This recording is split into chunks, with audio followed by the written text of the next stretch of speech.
اعوذ باللہ من الشیطان الرجیم بسم اللہ الرحمن الرحیم۔ علی حق چینل کے معزز لوگوں السلام علیکم۔ ہماری آج کی ویڈیو کا موضوع خلافت ہے۔ خلافت پر کس کا حق تھا؟ خلافت کے مسئلے پر مسلمانوں میں مختلف آراء رہی ہے اور یہ سوال ایک تاریخی موضوع ہے جس پر مختلف مکاتب فکر کے درمیان اختلاف پایا جاتا ہے۔ شیعہ مسلمان ایمان رکھتے ہیں کہ خلافت کا پہلا حق حضرت علی علیہ السلام کا تھا۔ ان کے مطابق حضرت علی علیہ السلام کو رسول اللہ صلی اللہ علیہ وآلہ وسلم کی طرف سے غدیر خم کے مقام پر خلافت کے لیے منتخب کیا گیا تھا، جہاں حضرت محمد صلی اللہ علیہ وآلہ وسلم نے فرمایا تھا جس کا میں مولا ہوں علی اس کے مولا ہیں۔ شیعہ مسلمانوں کے نزدیک حضرت علی کا انتخاب صرف ایک سیاسی مسئلہ نہیں تھا بلکہ یہ ایک الہامی فیصلہ تھا جس کے مطابق حضرت علی علیہ السلام کو ہی خلافت کا حق تھا۔ اہل سنت مسلمانوں کے مطابق خلافت کا آغاز حضرت ابوبکر صدیق سے ہوا۔ ان کا ماننا ہے کہ حضرت ابوبکر نے حضرت محمد صلی اللہ علیہ وآلہ وسلم کی وفات کے بعد فوری طور پر خلافت کا عہدہ سنبھالا تھا اور اس کے بعد تمام مسلمان ان کی قیادت کے تحت جمع ہو گئے تھے۔ اہل سنت کے مطابق حضرت ابوبکر کی خلافت کا آغاز مسلمانوں کی مشاورت اور متفقہ طور پر ہوا تھا اور حضرت علی علیہ السلام نے ان کی بیعت کی تھی۔ لہٰذا اس سوال کا جواب مختلف تاریخی نقطہ نظر پر مبنی ہے اور دونوں مکاتب فکر کے اپنے دلائل اور شواہد موجود ہیں۔ خلافت کا پہلا حق کس کا تھا، حضرت علی کا یا حضرت ابوبکر کا؟ حقائق کو جاننے کے لیے دوستوں چلتے ہیں ویڈیو کی طرف۔ کیا خلافت میں پہلا حق حضرت علی کا تھا؟ بالکل نہیں، پہلا حق سیدنا ابوبکر کا تھا، پھر حضرت عمر کا تھا، پھر حضرت عثمان کا تھا، پھر حضرت علی کا تھا۔ حضرت علی نے بھی کبھی نہیں کہا کہ میرا پہلا حق تھا۔ آپ پتہ نہیں کیوں تکلیف میں ہیں، وہ تو ان کے وزیر رہے، ان کے ساتھ رہے، ان کے مل کے اسلام کا کام کرتے۔ ایک جگہ مجھے دکھا دو کہ حضرت نے فرمایا ہو کہ میں پہلا حق تھا میرا مجھ سے چھین لیا گیا ہے۔ ان کو تکلیف ہے 1400 سال کے بعد۔ واقعات تاریخ میں جو ہونا ان کا کوئی اعتبار نہیں ہوتا، مطلب یہاں پہ سب مورخین لکھ دیتے ہیں۔ آج تک جو دنیا لڑ رہی ہے یزید کے مسئلے پر، اس مسئلے پر، یہ کیا یہ تاریخ والوں کا عذاب ہے؟ چونکہ حضور کی وفات کے بعد، صحابہ کے بعد، تابعین کے بعد تو جتنے علماء تھے ان نے تو حدیث کی خدمت کی، نہ تاریخ کا میدان چھوڑ دیا۔ تاریخ کی کتابیں ساری شیعہ نے لکھی ہیں، جتنی تاریخ کی بڑی بڑی کتابیں وہ شیعہ ہیں۔ اس لیے ان ظالموں نے اب اس کے اندر ایسا مواد ڈالا ہے کہ قیامت تک لوگ لڑتے رہیں۔ سقیفہ کے اندر مولا علی تو تھے ہی نہیں، حضرت علی تو اس طرف موجود تھے نا جہاں پر یہ تدفین کے معاملات سارے معاملات سے، تو سقیفہ میں تو دو ہی امیدوار تھے، حضرت ابوبکر صدیق اور حضرت عمر فاروق، کیونکہ حضرت علی تو تھے ہی نہیں نا۔ وہ کہتے ہیں میجورٹی سے حضرت ابوبکر صدیق کو جو ہے وہ خلافت ملی۔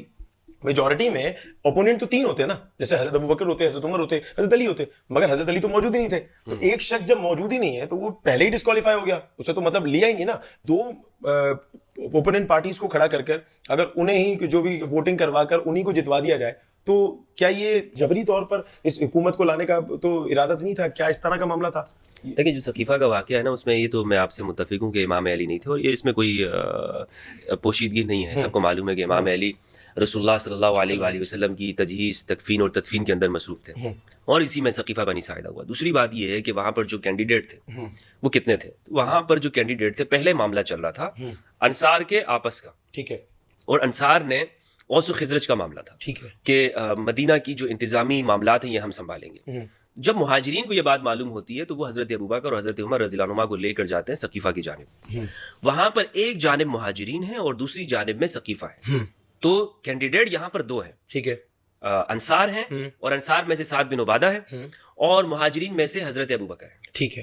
حضرت ابوبکر رضی اللہ تعالیٰ عنہ نے اس موقع پر جو استدلال کیا ہے وہ روایت ہے الائمۃ من قریش، امام قریش میں سے ہوں گے، انصار قریش میں سے نہیں ہے جو مدینہ کے رہنے والے ہیں۔ اچھا، حضرت ابوبکر نے یہ نہیں کہا کہ میں خلیفہ بنتا ہوں، صحیح ہے، یہ نہیں کہا۔ پورے سقیفہ میں آپ دیکھیں گے تو ان کا یہ دعویٰ ہی نہیں ہے، ٹھیک ہے، نہ ہی اس طور پر وہ یہ اس بات کو سمجھتے ہیں کہ مجھے کوئی رسول اللہ کی سند ہے خلیفہ بننے کی، ٹھیک ہے، میرے پاس کوئی رسول اللہ کا لکھا ہوا کوئی نامہ بھی موجود نہیں ہے۔ تو ہمارے اہل سنت کا بھی یہ دعویٰ نہیں ہے ٹھیک ہے کہ حضرت ابوبکر کے پاس کوئی رسول اللہ کا دیا ہوا کچھ لکھا ہوا ہو, کوئی ایسی روایت ہو کہ جس میں حضور نے فرمایا ہو میرے بعد حضرت ابوبکر خلیفہ بنیں گے, پھر اس کے بعد عمر ہوں گے, پھر اس کے بعد عثمان, پھر اس کے بعد علی رضوان اللہ علیہم یہ ہوں گے. اس طور پر رسول اللہ نے کسی موقع پر نہیں کہا. ٹھیک ہے, پوری سنیت کا کہیں پر یہ نہیں ہے, دعویٰ نہیں ہے کہ حضرت ابوبکر نص کے ساتھ خلیفہ بنے ہیں. صحیح ہے. وہاں پر حضرت عمر نے یہ کہا کہ آپ وہ ذات ہیں کہ جو آپ مصلی رسول پہ کھڑے ہوئے, آپ کو ہمارے لیے نماز کے لیے آگے کیا گیا, تو آپ ہمارے لیے ہماری دنیا کے معاملات بھی آپ ہی چلائیں گے, آپ ہاتھ آگے بڑھائیے, میں آپ کی بیعت کرتا ہوں. حضرت ابوبکر پھر بھی پیچھے ہٹنا چاہے, اچھا, پھر بھی وہ نہیں چاہ رہے تھے کہ میں خلیفہ بنوں, بلکہ وہ کہہ رہے تھے کہ عمر کو بنا دو یا یہاں پر دوسرے جو ہے عبد الرحمن بن عوف ان کو بنا دو, یہ دو اشخاص ہیں, ٹھیک ہے, ان کو بنا دو, یہ دونوں اشخاص ہیں. اپنے بارے میں حضرت ابوبکر نے ایک موقع پر بھی نہیں کہا کہ میں خلیفہ ہوں رسول اللہ کا, کیونکہ مجھے تو یہ فضیلت حاصل ہے. تو یہاں پر اس طور پہ منعقد ہوئی. دوسرا, امام علی علیہ السلام 6 ماہ تک امام علی نے بیعت نہیں کی ہے, اور امام علی اپنے گھر کے اندر تھے. ٹھیک ہے, اور اس کے بعد حضرت ابوبکر سقیفہ کے بعد گئے ہیں, اور انہوں نے حضرت علی سے کہا کہ آپ کیوں اس معاملے میں ہم سے پیچھے رہے ہیں. تو وہ بخاری کی ایک طویل روایت ہے صحیح بخاری میں, باب غزوہ خیبر میں. حضرت ابوبکر نے کہا کہ کیا وجوہات ہے. تو امام علی علیہ السلام نے یہ دیکھا کہ ایک طویل روایت ہے, میں اس کو خلاصے کے طور پر پیش کرتا ہوں. یہ لوگ اس وقت میں مجھ سے چہرہ پھیرے ہوئے ہیں, ٹھیک ہے, لوگوں کے جو چہرے ہیں میں دیکھ رہا ہوں کہ وہ مجھ سے دور ہٹے ہوئے ہیں, کیونکہ 6 ماہ تک بیعت نہیں کی نا, سیدہ زہرا کی تیمارداری میں مشغول ہیں. تو پھر آپ نے مصالحت اختیار کی, یعنی صلح کی ہے, صلح علی کی ہے. تو تاریخ کے اندر ایک صلح ہمیں ملتی ہے صلح امام حسن کی, اور دوسری صلح ہمیں نظر آتی ہے حضرت علی کی, امام علی کی. تو یہ بھی صلح علی ہے. ٹھیک ہے, صلح علی کیوں ہے, میں اس کو کیوں کہہ رہا ہوں, کیونکہ یہ بخاری کی روایت ہے. ٹھیک ہے, آپ یہاں پہ اندازہ لگائیں ڈاکٹر صاحب کہ امام علی نے, ہمارے اہل سنت حضرات اس پہ شرماتے ہیں اور پتہ نہیں کیوں اس کا اظہار نہیں کر پا رہے ہوتے. امام علی علیہ السلام کا جو موقف ہے وہ بنیادی طور پر جو بخاری میں ہے, اس روایت میں نے آپ کے سامنے پڑھی 4041 4440 اور 41. امام یہ کہتے ہیں کہ یہ ہمارا حق ہے یہ خلافت کا, ٹھیک ہے, لیکن آپ نے ہم سے اس معاملے کے اندر زیادتی کی ہے. ٹھیک ہے, تو یہ جب حضرت ابوبکر کے سامنے کہا, آپ جوش و جذبہ دیکھیں امام علی کا کہ کس انداز سے امام کہہ رہے ہیں. کوئی اور شخص یہ جرات کر سکتا ہے؟ نہیں. یعنی آج اگر حضرت ابوبکر ہمارے سامنے ہوں تو ہم تو کہیں گے ٹھیک ہے, آپ یعنی کتنی بڑی شخصیت ہے وہ اسلام کی. لیکن امام علی نے کہا کہ نہیں, آپ نے ہم سے یہ معاملہ ہمارا ہے, یہ ہمارا حق ہے, اور ہم سے یہ معاملہ لیا گیا, ہم سے یہ زیادتی کی گئی ہے. یہ لفظ موجود ہیں ہمارے ترجمہ کرنے والے بخاری کی, انہوں نے یہی ترجمہ کیا. ٹھیک ہے, اس کے بعد 6 ماہ کے بعد امام علی نے چونکہ دیکھا کہ مسلمانوں کی مصلحت کو دیکھتے ہوئے حضرت علی نے وہاں پر بیعت ان کی کر لیتے ہیں مسجد میں جا کر. ٹھیک ہے, تو یہ معاملہ ہوتا ہے سقیفہ بنی ساعدہ کا. ٹھیک ہے, اور ہمارے اہل سنت کے اس معاملے میں یعنی جو بخاری کی روایات ہیں, مسلم کے اندر بھی روایت موجود ہے, یہی نظریہ ہے کہ علی نے 6 ماہ بعد بیعت. ٹھیک ہو گیا. اچھا, نبی کریم صلی اللہ علیہ وسلم کا, کیونکہ ہم نے قرآن میں دیکھا کہ قرآن میں خلیفہ اللہ مقرر کرتا ہے نا, اللہ نے کہا آدم میرا خلیفہ, نوح میرا خلیفہ, تو نبی کا خلیفہ نبی ہوگا, تو نبی کریم صلی اللہ علیہ وسلم کا خلیفہ کوئی غیر نبی کیسے؟ نبی نے خود ہی فرمایا کہ میرا خلیفہ اہل بیت ہے میرے بعد. ٹھیک ہے, نبی نے خود ہی رسول اللہ صلی اللہ علیہ وآلہ وسلم نے فرمایا کہ میرے بعد قرآن اور قرآن کے ساتھ ساتھ اہل البیت ہے. ٹھیک ہے, تو یہ جو دو میرے خلفائے راشدین, خلفائے راشدین یعنی جو ہمارے ہاں اہل سنت میں یہ ٹرم یوز کی جاتی ہے, یہ ظاہری حکومت کے خلفاء ہیں. ٹھیک ہے, انہوں نے حکومت سنبھالی ہے.